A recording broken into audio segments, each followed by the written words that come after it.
That's it. Now what I want you to do is bring your hands together into two fists for me. Bring them together in front of your nose and pop them right on top of that bridge of your nose. And I want you to leave them here for a moment and take a look around the room. I want you to think about three things. What can you see as you're looking around the room? What can't you see? And most importantly, how are you trying to see? How are you moving your head or your body and trying to get around the fact that you can't see straight ahead of you? Now, when you're ready, you're welcome to bring those fists down.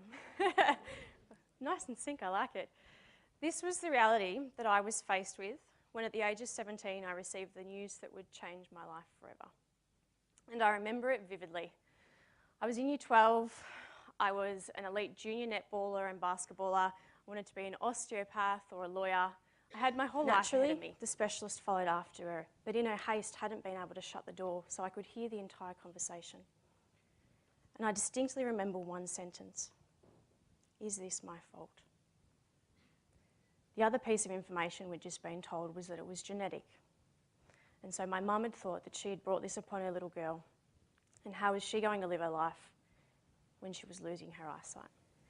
And so as I was sitting there in this chair listening to this conversation and listening to my mum crying, my head was running at 1,000,000 miles an hour, and I decided at that moment that I needed to make some choices. My first choice was to have courage, was to know that my life would never be the same, that there were things that I was never going to be able to do, like drive a car, but that no matter what happened, if I remained courageous, I could beat anything.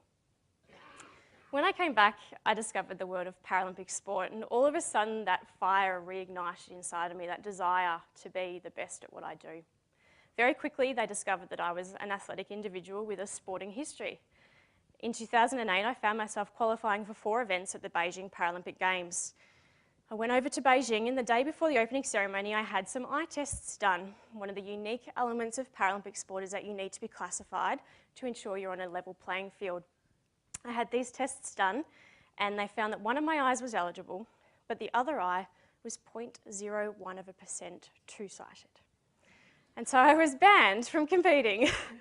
Really, it was a very ironic situation, and in an ironic twist of fate, in the specialist trying to console me because I was devastated that I wasn't going to be able to compete for my country, he told me that my eyesight was going to get worse in 6 months. Yeah, still not sure how I was supposed to react to that. It was a very bizarre time, but prior to Beijing, they'd discovered that I could snowboard. And so the very first question was, would she be eligible for Vancouver? And so in the hope that I was going to lose more of my eyesight, I started training for Winter Paralympic sport. Luckily, it did deteriorate, and in 2010, after 150 days on skis, I became Australia's first female Paralympic winter medalist on my 24th birthday.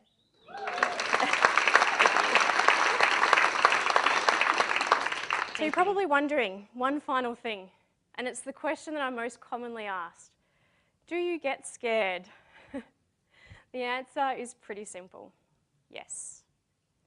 But I came to realise a long time ago, it wasn't my vision that I lost, it was my fear.